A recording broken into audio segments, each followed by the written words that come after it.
कालच्या सभेच्या बद्दल जरा चर्चा करूया। सगळ्यांचं मनापासून स्वागत। आता आचारसंहिता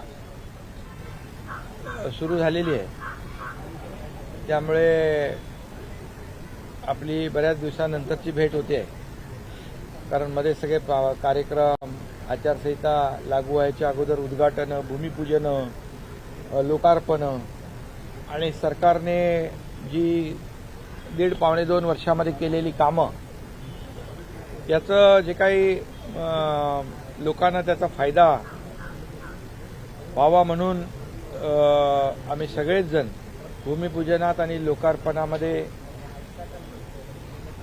व्यस्त होतो। आणि आपल्यालाही माहिती आहे की 1.5-2 वर्षामध्ये, 1.25-2 वर्षामध्ये महायुती सरकारने केलेलं काम आपल्या समोर आहे। मी काय त्याचा पाढा वाचू इच्छित नाही, परंतु अनेक योजना ज्या आहेत, शेतकरी, कष्टकरी, कामगार, महिला भगिनी, युवा वर्ग, ज्येष्ठ आणि उद्योग या सर्व क्षेत्रामध्ये महाराष्ट्राने आघाडी घेतली। अनेक अति महत्वाकांक्षी प्रकल्प, गेम चेंजर प्रकल्प, जसं बाळासाहेब ठाकरे समृद्धी महामार्ग झाला, MTHL अटल सेतू झाला, कोस्टल रोड झाला, अनेक मेट्रोचे उद्घाटनं झाली आणि अनेक कामं आज प्रगतीपथावर आहेत। आणि एक गेम चेंजर सगळं हे प्रकल्प, त्या सगळ्यामध्ये मी डिटेलमध्ये जाऊ इच्छित नाही, परंतु आपल्याला माहीत आहे की जे प्रकल्प आमचं सरकार स्थापन व्हायच्या पूर्वी 2.5 वर्ष जे सरकार होतं, ते सगळं स्पीड ब्रेकर, तिकडे सगळं नकारात्मक, अँटी डेव्हलपमेंट, प्रकल्प थांबवणं, प्रकल्पामध्ये अडथळे आणणं, या सगळ्याच बाबी आपण पाहिल्या। परंतु आमचं सरकार आल्यानंतर अगदी मेट्रो, आरे कारशेड, इतर प्रकल्प जे आहेत, हे आम्ही युद्ध पातळीवर गतीने सुरू केले, वेगवान पद्धतीने निर्णय घेतले। प्रकल्पाचा एक आता एक इन्फ्रा प्रोजेक्ट म्हणून आज राज्य आपलं पहिल्या नंबरला आहे। FDI मध्ये आज पहिल्या नंबरला आपलं राज्य आहे आणि त्याचबरोबर GDP मध्ये आपलं कॉन्ट्रिब्युशन खूप मोठं आहे। आणि म्हणून आज केंद्र आणि राज्य सरकार मिळून हे डबल इंजिन सरकार गेले 1.5-2 वर्षामध्ये ज्या वेगाने निर्णय घेतले, प्रकल्पांमध्ये बंद पडलेले प्रकल्प त्यांना चालना दिली, नवीन प्रकल्प सुरू केले आणि आणखी नवीन प्रकल्पांचं प्रयोजन केलं। त्याचबरोबर शेतकऱ्यांसाठी, मगाशी म्हटल्याप्रमाणे सर्व घटकांसाठी, महिलांसाठी, तरुणांसाठी अनेक योजना आम्ही केल्या। त्या योजनांमध्ये मी जाऊ इच्छित नाही, आपल्याकडे योजना आलेल्या आहेत। अगदी पहिल्या कॅबिनेटपासून शेवटची कॅबिनेट झाली, या 55 कॅबिनेटमधून जवळपास 500 निर्णय आम्ही राज्य सरकारने घेतलेले, सर्वसामान्यांच्या हिताचे निर्णय, तेही आपल्या समोर आहेत। आणि म्हणून एक प्रॉस्पेरिटी, एक पॉझिटिव्हिटी या राज्यामध्ये आणण्याचा आमचा प्रयत्न जो होता, त्यामध्ये आम्हाला यश मिळालेलं आहे। स्वच्छतेमध्ये देखील महाराष्ट्राला नंबर 1 दिला देशामध्ये, आणि असे अनेक प्रकल्प आम्ही मार्गी लावले। याबद्दल आमचे सर्व मंत्रिमंडळातील सहकारी, दोन्ही उपमुख्यमंत्री, मंत्रिमंडळातील सहकारी, आमदार, सगळ्यांचंच मनापासून याच्यामध्ये योगदान आहे। आणि म्हणून मी गेल्या 1.5-2 वर्षाच्या कालावधीमध्ये झालेल्या कारभाराबद्दल या राज्याचा मुख्यमंत्री म्हणून फार समाधानी आहे। लोकांमध्ये एक सरकारच्या बाबतीमध्ये एक पॉझिटिव्ह परसेप्शन तयार झालेलं आहे। एक ॲक्सेसेबल सरकार आणि प्रो पीपल सरकार, प्रो ॲक्टिव्ह सरकार, अशी जी काही सरकारच्या बद्दल एक भावना आणि परसेप्शन लोकांमध्ये क्रिएट झालेला आहे, यासाठी नक्कीच याचा फायदा आम्हाला येणाऱ्या आणि लोकसभेच्या निवडणुकांमध्ये नक्की होईल। कारण आम्ही कुणाची उणीधुनी काढण्यापेक्षा डेव्हलपमेंटला महत्त्व देतो। कारण डबल इंजिन सरकार म्हणतो, केंद्राने, मोदी साहेबांनी देखील अनेक प्रकल्पांची भूमिपूजन, उद्घाटन केली। आम्ही बोलवले त्यांना निमंत्रण दिलं की तात्काळ त्यांनी त्याला होकारही दिला. कारण हे राज्याच्या नागरिकांसाठी जनतेसाठी महत्त्वाचे प्रकल्प होते आणि म्हणून हे डबल इंजिनचं केंद्राने देखील पूर्ण पाठबळ आम्हाला दिलं गेले 1.5-2 वर्षांमध्ये. त्याचाही फायदा झालेला आहे आणि म्हणून आज या राज्यामध्ये केलेली विकासाची कामं, आलेली परदेशी गुंतवणूक, जवळपास 5 लाख कोटीची परदेशी गुंतवणूक आलेली आहे, लाखो रोजगार निर्माण होणार आहेत आणि म्हणून तुम्हाला मी सांगू इच्छितो की याचा सर्व फायदा जो आहे या येणाऱ्या लोकसभा निवडणुकीत होईल. एक जे लोकांना हवं ते देण्याचा आम्ही निर्णय घेतलेला आहे आणि म्हणून मी महाराष्ट्रातल्या जनतेला देखील मनापासून शुभेच्छा देतो की त्यांनी अतिशय कमी कालावधीमध्ये आमच्या सरकारवर विश्वास ठेवला आणि प्रेमही दिलं, आशीर्वादही दिले. काल राहुल गांधी यांनी मुंबईमध्ये सभा घेतलेली आहे. एनडीए सरकारवरती, महायुती सरकारवरती त्यांनी टीका केलेली आहे. ठाण्यामध्ये देखील त्यांनी रोड शो केलेला आहे. देशभरातले त्यांचे म्हणजे काँग्रेस आणि इंडिया आघाडीचे अनेक नेते तिथे उपस्थित होते. खरं म्हणजे कालची सभा एक फॅमिली गॅदरिंग होती असं म्हटलं तर वावगं ठरणार नाही. आणि एक काय ते कहावत आहे, भानुमती का कुनबा, कहीं से ईटे कहीं से रोडे, भानुमती का कुनबा उससे तयार होता है. म्हणजे सगळे नैराश्य चेहऱ्यावर असलेले लोक, कुणी उत्तर प्रदेशमधून, कुणी काश्मीरमधून, कुणी बिहारमधून जे तडीपार झालेत, हद्दपार लोकांनी केले, ते सगळे एकत्र आले होते काल. आणि एकंदरीत पाहिलं तर त्यांच्या चेहऱ्यावर साफ दिसत होतं की एक धरून बांधून आणलेले लोक असतात ना, तशा प्रकारचे आज त्या ठिकाणी लोक पाहिले. दुर्दैव आहे.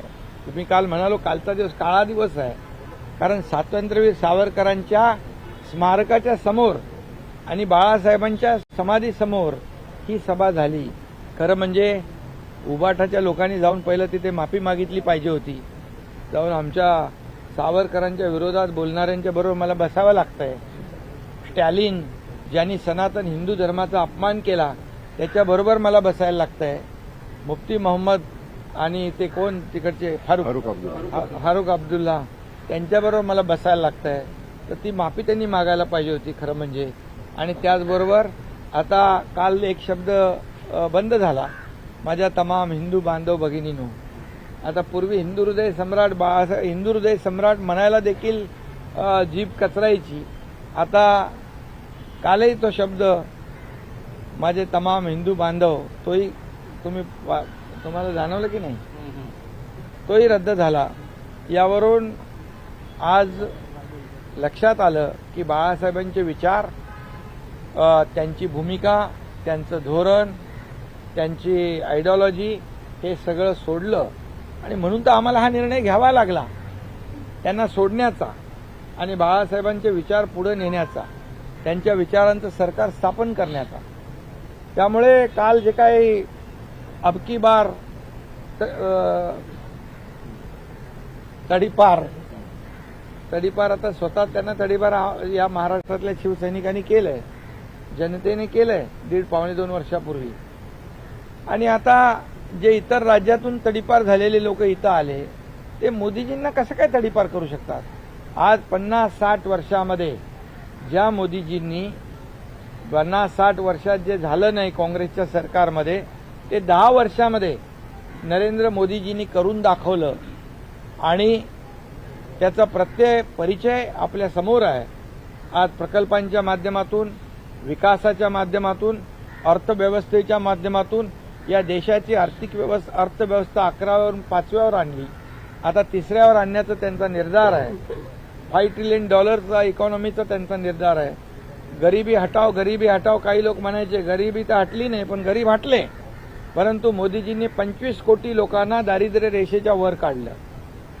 आज गरिबाच्या पोटा उपाशी राहता कामा नये म्हणून 80 कोटी लोकांना कोविडमध्ये घेतलेला निर्णय जो होता अन्नधान्य मोफत देण्याचा, तो पुढचे 5 वर्ष कायम ठेवला. हे मोदीजींचं काम आहे. आणि म्हणून आज जे काही तिकडे परिस्थिती होती अतिशय म्हणजे विश्वास गमावलेला विरोधी पक्ष कुठला इंडिया काय ते इंडिया अलायन्स इंडिया नाही INDIA इंडिया अलायन्स विश्वास गमावलेला विरोधी पक्ष ना त्यांच्याकडे नेता ना त्यांच्याकडे नीती ना त्यांच्याकडे काही अजेंडा आणि म्हणून आज इकडे मोदीजींच्या समोर एक मोदी द्वेष फक्त त्यांच्या भाषणातून दिसत होता फक्त आणि फक्त व्यक्तिद्वेष दुसरं काही नव्हतं. अरे ज्या मोदीजींनी देशाला एवढ्या उंचावर घेऊन गेले त्यांच्या विरोधात तुम्ही जेव्हा 2014ला तुम्ही चौकीदार चोर म्हणालात 2019ला आणखी काहीतरी म्हणालात.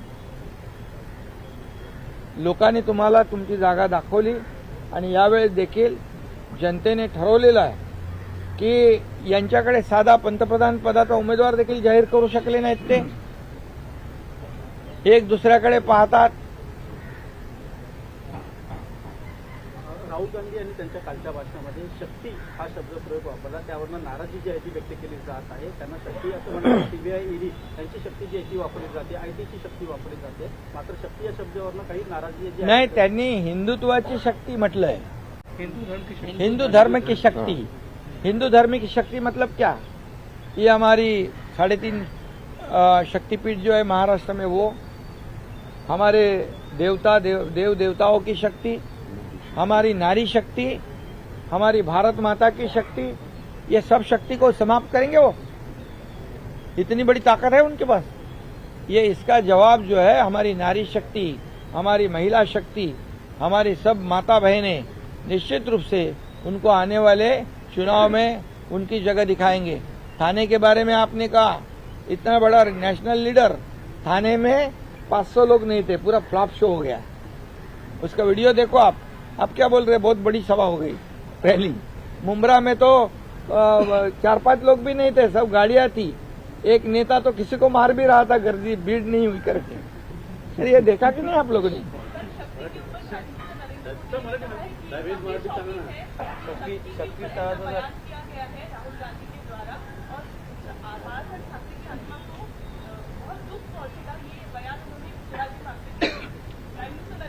सही बात है उनकी. मैंने जैसे कहा हमारे देवताओं की शक्ति है हमारी जो महिला शक्ति है हमारी नारी शक्ति है हमारी भारत माता है ये हमारी शक्तिपीठ है. और इस शक्ति के बारे में उन्होंने जो भाषण में उन्होंने कहा है हिंदू धर्म की शक्ति. आज अयोध्या में राम मंदिर बन गया ये शक्ति है. और ये हिंदू धर्म की शक्ति खत्म करने वाला अभी तो जमीन पे पैदा नहीं हुआ है.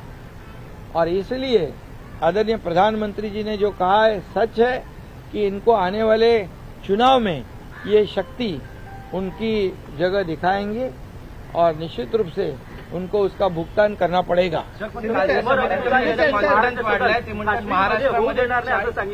उमर अब्दुल्ला यांनी महाराष्ट्र सदन काश्मीरमध्ये होऊ देणार नाही असं सांगितलेलं आहे. ऑक्टोबरमध्ये विधानसभा निवडणूक होती त्यावेळेला आम्ही कसं होतं ते पाहू असं त्यांनी म्हटलं. मग हेच तर दुर्दैव आहे की जे भक्त आपले अमरनाथ यात्रेला जातात अमरनाथ यात्रेला जाणारे यात्रेकरूंसाठी मी स्वतः तिकडच्या राज्यपालांना विनंती केली की इकडे महाराष्ट्र भवन पाहिजे. ते त्यांनी मान्य केलं आणि फारूक अब्दुल्ला म्हणतात मैं नहीं होने दूंगा. किती द्वेष आहे. ये द्वेष हे उबाटो को मान्य आहे यांना मान्य आहे. त्यांच्या मांडीला मांडी लावून बसले. महाराष्ट्र भवन होऊन देणार नाही आणि त्यांच्या बाजूला बसता हे काय. हे किती लांछनास्पद आहे किती दुर्दैवी आहे. उद्धव ठाकरे यांना 5 मिनिटं काल भाषण करण्यात आलं त्यावर देखील टीका होती. आपली काय प्रतिक्रिया. नाही त्यांना जे 5 मिनिटं दिली यावरून त्यांची पत जी आहे उदय त्यांची पत जी आहे ना 5 मिनिटं भाषण करायला दिली त्यांची पत जी आहे ती त्या कालच्या सभेमध्ये दिसली. आता त्यांच्याकडे आमदार खासदार शिवसेना नाही आहे त्यामुळे त्यांच्या पक्षाच्या ताकदीप्रमाणे त्यांनी दाखवलं. जिथं बाळासाहेब शिवतीर्थावरून भाषण करायचे देशाला मार्गदर्शन करायचे देशाला दिशा द्यायचे ती कालची केविलवाणी परिस्थिती पाहिली आम्ही. Shinde sir Shinde sir Shinde sir Mallikarjun Kharge यांनी विधान केलं की तुमच्या नेतृत्वाखाली काही जे आमदार गेले किंवा अजितदादांच्या नेतृत्वाखाली आमदार गेले ते केंद्रीय यंत्रणांच्या दबावाखाली गेले. राहुल गांधींचाही सुरू होता आणि जे गेले त्यांना कदाचित बाहेर घेऊन माघारी घेऊन आल्या. त्यांचा पराभव हा निश्चित आहे. अशा स्वरूपाचं वक्तव्य होतं. त्यांनी एकदा असंही वक्तव्य केलं होतं. त्यांना विचारलं होतं अभी देश में सत्ता आपकी आएगी, क्या क्या होगा. तर ते म्हटले होते बकरी ईद में बचेंगे तो मुहर्रम में नाचेंगे. ते जर तपासून घ्या. खारगे त्यामुळे त्यांच्या स्वतःवरच विश्वास नाही. ते आमच्याबद्दल कशाला काय बोलण्याची गरज आहे. अरे आम्ही छाती ठोकपणे गेलो, आम्ही बोलत गेलो, लपून छपून नाही गेलो. बाळासाहेबांच्या विचारांची भूमिका घेऊन पुढे गेलो आम्ही. असे भूमिका बदलणारे आम्ही नाही सत्तेसाठी खुर्चीसाठी. शिवसेनेला एकेकाळी अच्युत मानणारे खरगे काँग्रेस आज त्यांचे गळाभेट करतायत. हे पॉलिटिकल कॉम्प्रोमाइज आहे, तडजोड. हे आम्ही नाही करू शकत. शिंदे सर पण शिंदे आता म्हणतात सर की आम्ही महाराष्ट्रामध्ये 40 पार करू महाविकास आघाडी म्हणते. कुठून मागून का कुठून शून्य म्हणजे शेवटून आत्मविश्वास याच्याबद्दल अरे आत्मविश्वास गमावलेले ते पाहिले मी. त्यांचे चेहरे बघितले. राहुल गांधीचं भाषण चालू होतं तेव्हा त्यांचे चेहरे बघण्यासारखे होते. Shinde sir sir sir Shinde sir Shinde sir sir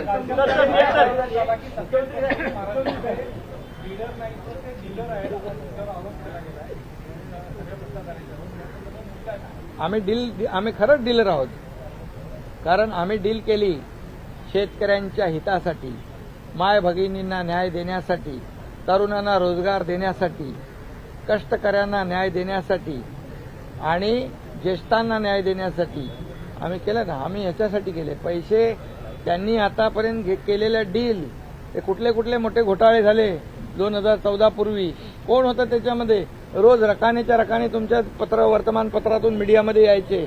हे घोटाळा, चारा घोटाळा, कुठला आणखी कोळसा घोटाळा, काय घोटाळे आले.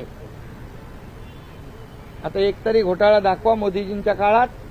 एक सिंगल डाग नाही त्यांना लावता आला. त्यांच्याकडे आरोप करायला काही नाही म्हणून हे खोटे आरोप करतात. आणि ज्या वेळे 2014ला मोदीजींवर आरोप केले त्यांचं पाणीपत झालं. 2019ला आरोप केले त्यांचं पाणीपत झालं. 2024ला आता आरोप करतायत. त्यांना विरोधी पक्ष नेता बनण्या एवढे तरी मिळतील की नाही मला माहित नाही. खासदार मनोज जरांगे पाटील यांनी मागणी केलेली आहे. शिवतारेंनी आज भेट घेतली आहे. विषय संपलाय का सर? शिवतारे मला भेटले.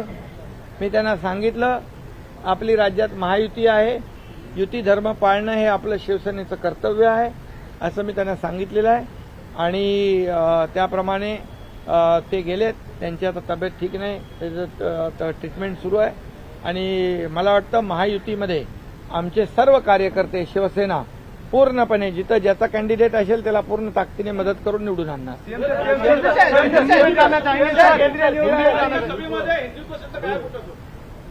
अरे हिंदू द्वेष्टे सगळे होते ना तिकडे. सगळे हिंदुत्वाचा द्वेष करणारे सगळे होते तर हिंदू तो शब्द कसा येणार. फक्त मी हिंदू आहे तेही बोलले नाहीत काल. गर्व से कहो हम हिंदू तर गेलं परंतु हिंदू शब्द बोलायला देखील काल हिंमत झाली नाही.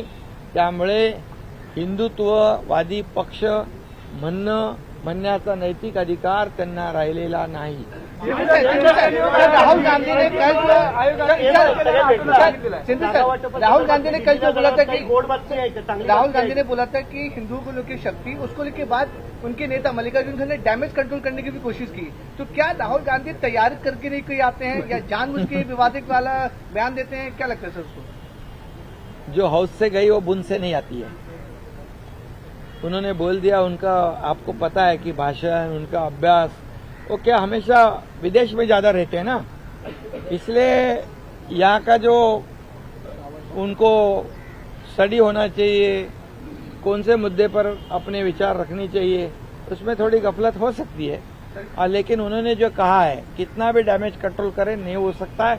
उन्होंने तमाम आदि शक्ति, स्त्री शक्ति, नारी शक्ति, हमारे देव देवताओं का अपमान किया है और ये अपमान का बदला हमारे देश की जनता जरूर लेगी। महायुतीचं जागा वाटप कधी होणार आहे, महायुतीचं जागा वाटप नेमकं कधी होणार आहे आणि बाळासाहेब ठाकरे ने हिंदुत्व का बिगुल फूका था। कभी ऐसी स्थिति में इधर बिगुल बंद हो गया हो। उद्धव ठाकरे सही मायनों में जिस प्रकार से बाळासाहेब ठाकरे ने हिंदुत्व का मुद्दा उठाया था, कहीं न कहीं उसको जो है वो उसी जमीन पर गाड़ रहे हैं जहाँ हाँ, वहीं से शिव तीर्थ पे शिवाजी पार्क से ही बाला साहब ने हिंदुत्व की गर्जना की थी और शिवाजी पार्क पर अभी सभा लेने का नैतिक अधिकार उनको नहीं है, क्योंकि बाला साहब के विचार उन्होंने गाड़ दिए। बाला साहब के विचार को उन्होंने सत्ता और लालच में छोड़ दिए और जो बाला साहब के विरोधी विचार वाले, जो कांग्रेस, बाला साहब कहते थे अगर मेरी कांग्रेस होने लगी तो मैं मेरी दुकान बंद करूंगा। अभी उनके साथ ही ज्वाइंट वेंचर में दुकान चालू किया है इन्होंने।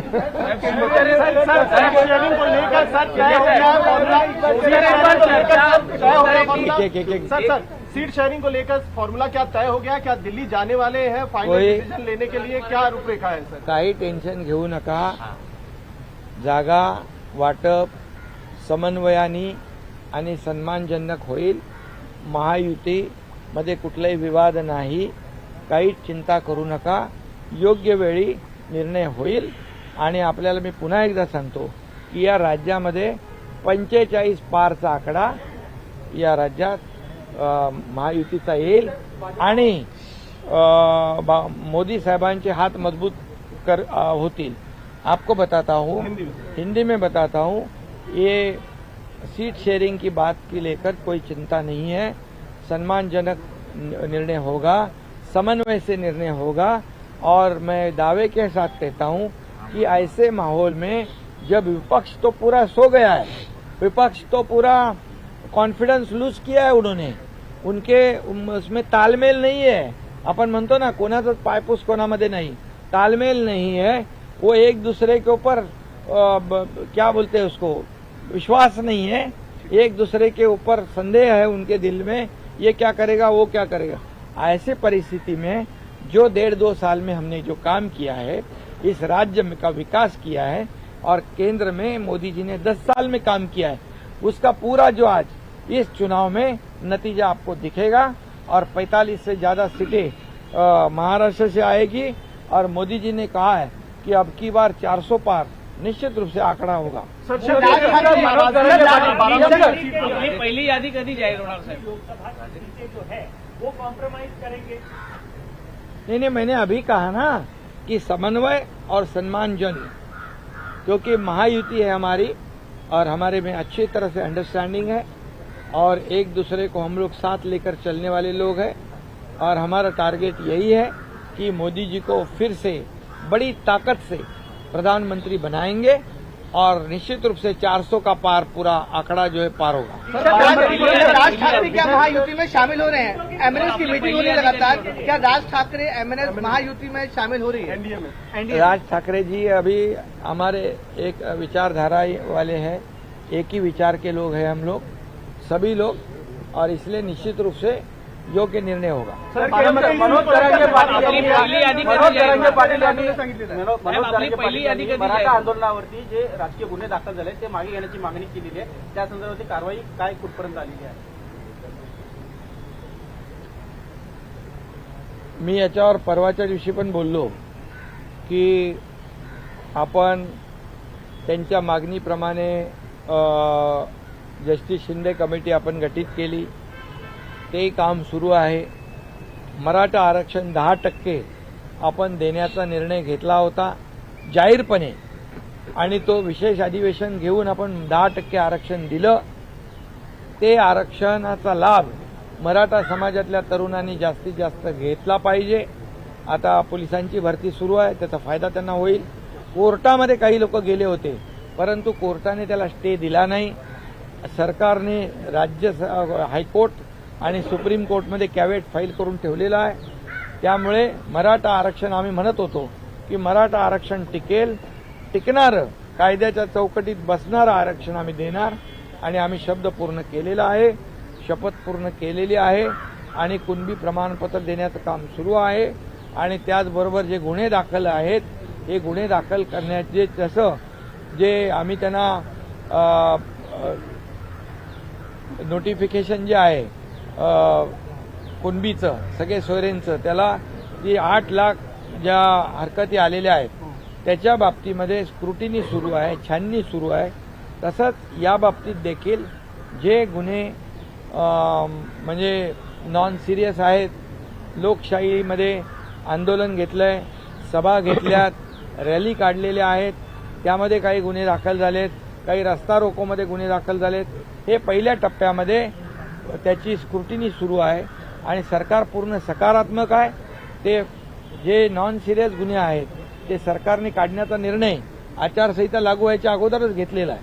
त्यामुळे त्याची स्क्रुटिनी चालू आहे, छाननी चालू आहे. आणि जे सिरियस गुन्हे आहेत ज्याच्यामुळे जीवित आणि वित्तहानी ज्याच्यामध्ये नाही, जीवित आणि वित्तहानी ज्याच्यामध्ये नाही ते गुन्ह्याचं वर्गीकरण केलं जाईल. आणि जे सिरियस गुन्हे आहेत ज्याच्यामध्ये वित्तहानी आहे, जीवितहानी आहे, मालमत्तेचं नुकसान झालेलं आहे, ह्या दुसऱ्या क्रायटेरियामध्ये त्यांना बसवून आपण त्याच्यावर सकारात्मक मार्ग या काढणार आहोत. आणि जे छोटे गुन्हे आहेत, लोकशाहीमध्ये आंदोलन करण्याचा अधिकार आहे, ते आम्ही तात्काळ काढण्याचा निर्णय अगोदरच आचारसंहिता लागायच्या अगोदर घेतलाय. ती छाननी सुरू आहे आणि ते लवकर निर्णय होईल. शेवटचा प्रश्न आहे, पोलीस वयोमर्यादा ओलांडलेले तरुण आहेत, त्यांच्याबाबत तारीखही वाढवून मिळणार आहे का? सर शक्ति वाले बयान पर राहुल गांधी ने कहा है राजा की आत्मा ईवीएम में है. तुम्हाला हे किती संयुक्त काय राजा की आत्मा, देश के राजा की आत्मा ईवीएम में है असं त्यांनी विधान केलं. राहुल गांधी ने कल सर शिवाजी पार्क में बोला. साहेब राहुल गांधी ने ट्वीट केलं. अरे जब ऐसे बात ते जर असं बोलत असतील तर त्यांनी त्यांचा पराभव कबूल केलेला आहे. त्यांचा पराभव त्यांना कबूल केलाय त्यांनी. जब ईवीएम में जब उनका राज्य जीतता है ईवीएम के जरिए तब ईवीएम बराबर है और जब हारता है तो ईवीएम खराब है. ये कौन सा तरीका है?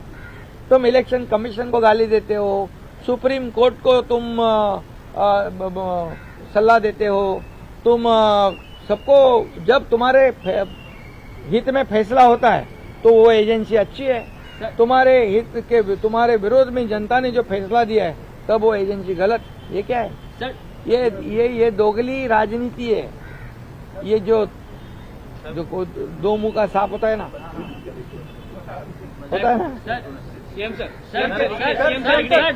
शक्ति वाले बयान को लेकर एक मिनट ते तपासून घेऊ आपण आणि निवडणूक आयोगाचा आदर आम्ही राखणार आहोत. शक्ति वाले बयान को लेकर राहुल गांधी ने ट्वीट किया है. उन्होंने कहा कि मोदी जी को मेरी बातें अच्छी नहीं लगती, किसी न किसी तरीके से उन्हें घुमाकर वो उसका गलत अर्थ निकालते हैं और बदलने की कोशिश करते हैं, क्योंकि उनको पता है कि मैंने गहरी सच्चाई बोली है. जिस शक्ति का उल्लेख उन्होंने किया है, जिस शक्ति से हम लड़ रहे हैं, उस शक्ति का मुखौटा मोदी जी हैं. देखो ये आज बोलने से क्या फायदा है? मैंने पहले ही कहा है, जो हाउस से गई वो बुन से नहीं आती है. समझ गए कि नहीं? तो हाउस से गए वो बुन से नहीं आते, मैं पहले ही कहा है. अभी कितने ही वो पॉलिश करेंगे तो कुछ होने वाला नहीं. वो जो बोला है उन्होंने बोला है, उनके जो जहर उगला है उन्होंने यहाँ पर आकर, समझ गए. और लोग जानते हैं, सब कुछ जानते हैं, क्योंकि अभी उन्होंने कहा कि लोकशाही नहीं है, हुकुमशाही है. अरे लोकशाही नहीं होते शिवाजी पार्क में आकर भाषण करते क्या? हो मोदी जी के खिलाफ बात कर सकते थे क्या? लोकशाही मजबूत लोकशाही है और इस लोकशाही का पूरे दुनिया में सम्मान होता है.